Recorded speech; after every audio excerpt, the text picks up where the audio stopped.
Vote చోరీ signature campaign ప్రారంభించారు Congress MP Priyanka Gandhi. Rahul కు మద్దతుగా ఈ వినూత్న ప్రచారానికి శ్రీకారం చుట్టారు. రాహుల్ ప్రియాంక ఆరోపణలకు స్ట్రాంగ్ కౌంటర్ ఇచ్చింది బీజేపీ.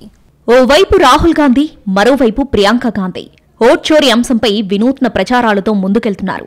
ఇప్పటికే ఓట్ చోరీ జరిగిందని ఆధారాలతో సహా రాహుల్ గాంధీ బయటపెట్టే ప్రయత్నం చేశారు.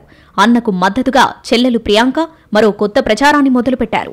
ఓట్ చోరీ సిగ్నేచర్ అనే క్యాంపెయిన్ స్టార్ట్ చేసిన ప్రియాంక దేశ ప్రజలంతా ఈ ప్రచారంలో పాల్గొనాలని పిలుపునిచ్చారు. Congress general secretary, Wayanad MP Priyanka Gandhi ప్రారంభించిన ఓట్ చోరీ సిగ్నేచర్ క్యాంపెయిన్ ఇప్పుడు దేశవ్యాప్తంగా హాట్ టాపిక్ గా మారింది. ప్రజాస్వామ్యాన్ని కాపాడుకునేందుకు అందరూ ముందుకు రావాలని పిలుపునిచ్చారు ప్రియాంక. సంతకాల ప్రచారంలో అందరూ పాల్గొనాలని దేశ ప్రజల్ని కోరారు.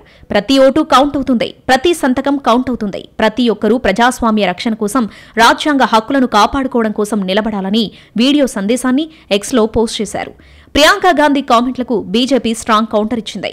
అంతా అబద్దాలు మాట్లాడుతున్నారని, నిరాధార ఆరోపణలు చేస్తున్నారని మండిపడింది.